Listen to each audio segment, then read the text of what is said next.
ባለፈው አይተኛል የትግሬ ሹሩባ ተሰርቼ ከእሱ ጋር ተያይዤ አሸንዳ ላከብር ሄድኩኝ። እዛ ሰው በደስታ ጎልድ ሌብል ምን ሌብል የሚባሉ ወረደ።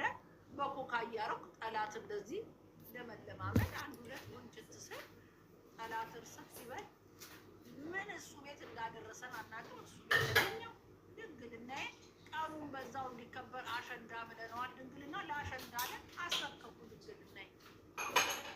እሱም ድንግል በመሆኔ ደስ አለው። ተንደርድሮ እንዳየው የበርዝዴ ዕለት ዳይመንድ ገዝቶ ሰርፕራይዝ አደረገኝ እንጂ ድንግል ባልሆን ማን ነው እንደዚህ ዳይመንድ በዚህ ዘመን ሰርፕራይዝ የሚያደርገው? ደስ አለ። የቆረጠ ቪዲዮ ላይ ያለኝን ሁሉ ሰጂ ሲል ሰምቻለሁ። ኧረ እንደው በየአመቱ በድንግልና የተነሳ እንደውም እሷ ዳይመንድ ጣምታኝ ዘንድሮ ሜድል ወባት ሴልጥን ብዬ ሁለት አድርጌ ሶስተኛው ደግሞ አለው ስል ምንም ሳይመቸኝ አሁን ይሄዳለሁ። አዶን ትንሱ የተመለሰ እንደመጣው ደግሞ እንደምታየው ለካ ከተጋባ ወፍ የለም። ዛሬ ነው 3 ቀናችን ነው። ወዴት ብሎ ድንግልና ይጠቅም? ለሰርጉ ላስቀምጥለት ነበር እንዲሟል ተጋባው ሰበረ ሆነ ታይሙን ካገኘው እዚህም ወባጭስ ከፍቻለሁ ማስታወቂያ ስርልኝ ብላኛለች። ካልሆነ ሰርጉ ሊደርስ አንድ ወር ከእሱ ጋር ሰፓሬት ሆነ ለማስመለስ ሞክራለሁ። ምንም ችግር የለም። ገባ ምልህ እሺ አሁን ባለው ሰው አሁን አንዳንዱ ለምሳሌ ሲጋባ እኛ መውለድ የምንፈልገው 2 ልጅ ነው 3 ልጅ ነው ምናምን እዚህ ልጅ ለመውለድ ፕሮግራም አላችሁ ወይስ ላይፋችሁ ብቻ ነው ኢንጆይ የምታደርጉት? ነው ሲጀመር ባለፈው አይተኛል ሩቅ ነበርኩ እንጂ ህዝብ ሲጫጫ ከዛ ማዘርን ሽማግሌ ለመላክ ስነግራት ከተጋባችሁ መውለድ ያለብሽ ሆስፒታል የሄድኩ እንግሊዝ ሀገር 21ኛው ሴንቸሪ የሰለጠነ ዘመን ሆልድ አረጉልኝ። ጽንሱ እንዳያድግ ሆልድ አረጉልኝ ማለት ነው። አሁን ጋብቻውን ጨርሰን ከተጋባን በኋላ ሆን ማድረግ ነው። እርግዝናማ አለ እኮ የ3 ወር ሆልድ አድርገውት ነው። ግን እርግዝና አንድ ልጅማ እንወልዳለን። 3 ልጅ አለው። እኔ 3 ልጅ አለኝ። 7 ስታር 7 ትዝ ይላል 7 ብራዘር የሚለው ፊልም በዛ ላይ እኔ 7 ጉራዬ 7 የሚባል ነገር ግዴታ 7 ስላሴ ነው። 7 ብዙ ነገር ነው የሚያስፈልገውና ልጆቻችንን 7 ለማድረግ እቅድና ፕላን አለ። አሁን ደግሞ እንዳየው ዜና ላይ ኢትዮጵያ ሪኮርድ ሰብታለች። የ75 ዓመት እንስት ልጅ ወልደዋል። ስለዚህ እኔ በ52 ዓመቴ የማልወልድበት ምንም እንትን የለም። ኦልሬዲ ጽንሱ አለ። ኤኒታይም እንግሊዝ ሀገር ሆልድ ታደርጋለህ። ልክ ከጋብቻው በኋላ መልሱን እንደጨረሱ በዛውም እንጆ እያደረገ ጽንሱን ሆን ያደረጉታል። ይቀጥላል። እርግዝናው እኮ እንዳለ አሁን ሆልድ ሲደረግ ቤንጃሚን በተን የተባለ ቤት ሸራ ሲወለድ ሼባ ሆኖ ነው የተወለደው። ሼባ ሆኖ በተቃራኒ ነው የሚኖረው። አሁን እኛ ስንወለድ ህፃን ሆነን አይደል የተወለድነው? ከዛ ጎልምሰን ብለን አርጅተን አይደል የምንሞተው? ቤንጃሚን በተን እዚህ ውስጥ ምን ያየው ካሉ ግን እንነግርሻለን። ሼባ ሆኖ ይወለዳል። ታጥፎ ነው እኔ ያሉኝ ምንድነው ሆልድ ያደረጉት አሁን ሄጄ ከመጣሁ 2 ወር ከምናምን ሆኗል። ሆልድ ሆነ እንጂ ማደጉን አያቆምም። አሁን ስወልደው አሁን አመት ከ3 ወር ነው የሚሆነው። ልጁ አመት ከ3 ወር ሆኖ ነው የሚወጣው እንጂ ከህፃን አይጀምርም። ኦልሬዲ እያደገ ነው፣ ግን አጠር አድርገው ነው እያሳደጉት ያለው። ሲወጣ አመት ከምናምን በርዝዴው ራሱ 1 አመቱን እዛው ሆዴ ውስጥ ጨርሶ 2 አመቱን ነው ማከብርለት እንጂ ህፃን ልጅ አይወለድም። ከጀመረበት ከተፈጠረበት እየቀጠለ ነው የሚሄደው። ያው አመት ከምናምን ሆኖ ነው የሚወለድ። እንዳይጎርምስ በኋላ ወጣ በኋላ ለምን አቆያችሁ? ይሁን እንዳይመታችሁ። አይ በ2 አመት ውስጥ እናወጣዋለን። በዚህ ከቀጠለ እንዴት ይዞት እንዲወለድማ አንፈልግም። ማሚ ቶሎ ለምን አላወጣሽኝም ከሌላ ልጆቹ ለምን ሆልድ አደረግሽኝ የሚል ተቃውሞ እዚህ እንግሊዝ ሀገር በነፃነት ስለሚያምኑ እስከ መክሰስ ሊሄድ ይችላል። እሱ ልክ ነው። ኢትዮጵያ አስጠቅለሽ የመግባት እቅዳለሽ? ለእግዚአብሔር ፍቃድ ማክሲመም 5 ይርስ ባሌ ኢንተር ነው የኮሪደር ልማቱን ማገዝ ስለሚችል ወደ ኢትዮጵያ የመግባት ፕላን እንዳለ ሞር ከተቻለ እንደውም ቀድሞ ይገባል። ኢንጂነር ህንፃ መስራቱን ያግዛል። ኮልፌ ልማቱ ገና አልደረሰም። የኮልፌ ልማት ነው ኮንትሮ ከታችን ጊዜኛ ባሌን ዴፊኒትሊ ኢትዮጵያ ትፈልጋለች። ሂዝ ኢንጂን። ስለዚህ መግባት አለበት፣ ከልማቱ ጋር የተያዘ መስራት አለበት ብዬ ነው የማምነው። እሱ ከገባ በኋላ ብዙ ተፈናቃዮች ይኖራሉ ማለት ነው። ተፈናቃይማ ያለ ነው። አንድ ነገር ሲታደስ አልጋ ባልጋ የለም።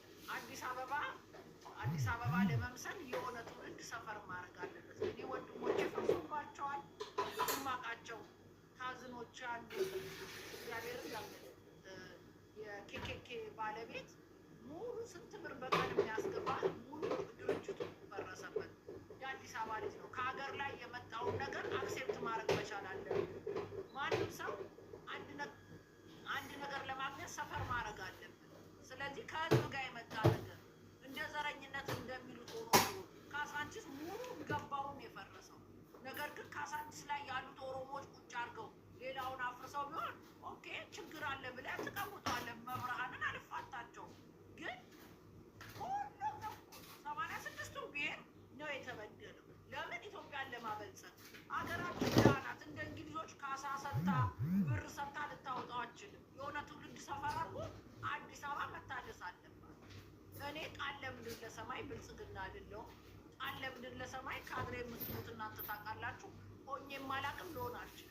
በገንዘብ ሊገዛኝ የሚችል ኃይል የለም። እግዚአብሔር ይመስገን በነበረው በጨቅላ በእንትን እድሜ በልጅነት ጊዜ ሰርቼ አዲስ አበባ ላይ ለራሴ የሆነ ቤት አቆይቼ ለቤተሰቦቼ ሙሉ ለሙሉ በሚባል የሚቻለኝን ዛሬ ላሉበት ቁመና አድርጃለሁ። በብር የሚገዛኝ የለም። ሰርቼ ማግኘት ስለምችል ብር ሰጥቶኝ ብልጽግና ሁኚ ያላየሁትን አውሪ የሚለኝ ኃይል የለም። ነገም ዛሬ ነጭ ነጭ ነው የምናገረው። አዲስ አበባ ላይ እግዚአብሔር ይመስገን የተወታተፉ ቱቦዎች የገሙ ወንዞች ተቀይረው በጥሩ ነገር እየተቀየሩ ነው። ቦሌ ላይ ሄጄ ብዙ ጊዜ እዛ አካባቢ ይጠቀማለሁ። ማመን እስከሚያቅተኝ ነው። በዚህ 2 ዓመት ከምናምን ማን ምን ሰጥቷቸው አገሩን እንደቀየሩት ባላቅም እግዚአብሔር ይመስገን አገራቸው ተቀይሯል። ችግሩ እንዳለ ሆነ የተፈናቀለ ከትግራይ ከአማራ ክልል የመጡ የተለያዩ እዛ ጋ ያሉ ሰዎች አሉ። ያ እንዲቀረፍ ደግሞ መቅዶኒያ ነው። መቅዶኒያ ያዘጋጀው ያንን እዛ ጋ የጀመረውን ከጨረስን አዲስ አበባ ላይ የተፈናቀሉ የሚያለቅሱ እናቶች ማንሳት ይቻላል። መቅዶኒያን በተቻላችሁ መጠን እርዱት። ከረዳችሁት አዲስ አበባ ተፈናቅሎ የወጣ የተቸገረ በቤት ችግር የተቸገረው መቅዶኒያ ማገዝ ይችላል። እርዱ።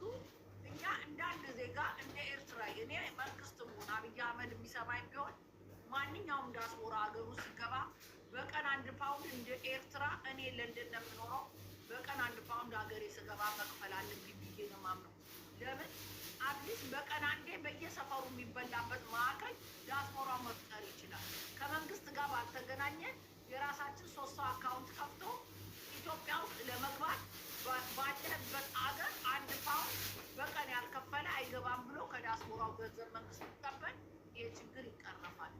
ተማሪ 50 ሳንቲም፣ ሰራተኛ 1 ፓውንድ በቀን። ኤርትራዎች ሀገራቸውን የሰሩት በቀን ባለበት ሀገር እየከፈለ ነው። እኛም ድሃ ነን። ከኤርትራ 10 እጅ ብንሻልም እስቲ ኢትዮጵያ ውስጥ የሚያለቅሱን እንባዎች ለመቅረፍ መንግስት ሁሉ ቦታ መሆን አይችልም። ህዝብ መርዳት አለበት።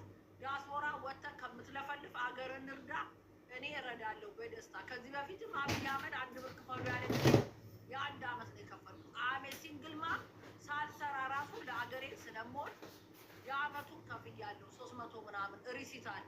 አሁንም መንግስት ማድረግ ያለበት ለኢንድ ኦፍ ዘ ዴይ ሀገር መግባት አይቀርም 1 ብር በቀን ዲያስፖራውን አስከፍሎ ኢትዮጵያ ውስጥ የተፈናቀሉ መሃኖች፣ የማይረዱ ምስኪኖች፣ ህጻናቶች እንትን ቤንዚን እየሸተቱ ለሚሞቱ ህጻናቶቹን ለመቅረፍ በቀን 1 የሚበላ በቀን 1 ሻወር የሚወሰድበት አድረው የሚነሱበት እዛው አናቱ ላይ ተሰርቶ ዲያስፖራው ሊሰራ ይገባል። በቀን 1 ብር መንግስት ያስከፍል። እኔ ይህንን ነው የምነግረው ለመንግስት።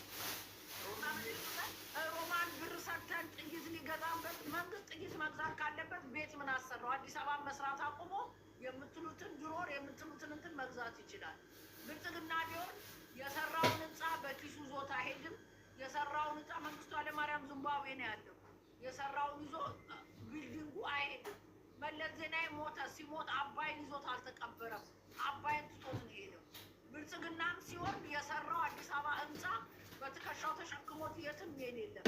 አዲስ አበባን የሚሰራው ለእኛ ለሁላችንም ከእያንዳንዱ ከአዲስ አበባ በበለጠ ከትውልዱ ከተለያየ ክፍለ ሀገር መታችሁ ነው የምትኖሩበት አዲስ አበባ። ስለዚህ መንግስት ሲሰራ ልናደንቀው ይገባል። ይዞታ አይሄድም መንግስት። ስለዚህ ያየሁትን አዎ ኢትዮጵያ ላይ ተቸገራለ፣ ኑሮ ውድነት አለ፣ ሁሉም ጋር ነው ዓለም ላይ ያለ ነው። ብልጽግና ላመጣው ሮሚዬ በጣም የኔ ሀሳብ እንደማከብርሽ ታውቂያለሽ። ረጅም ጊዜ ነው የተቀመጥኩት ፖለቲካዊ እና ማህበራዊ ጉዳዮችን ነክቼ። አንቺ አስትልክልኝ ያው እምቢ ማትባይ ሰው ነሽ። እንኳን ልከሽ እኔ ልኬ ማምጣት የሚገባኝ ሰው ነሽ። በጣም ነው ማከብርሽ፣ በጣም ነው የምወድሽ። ትዳርሽ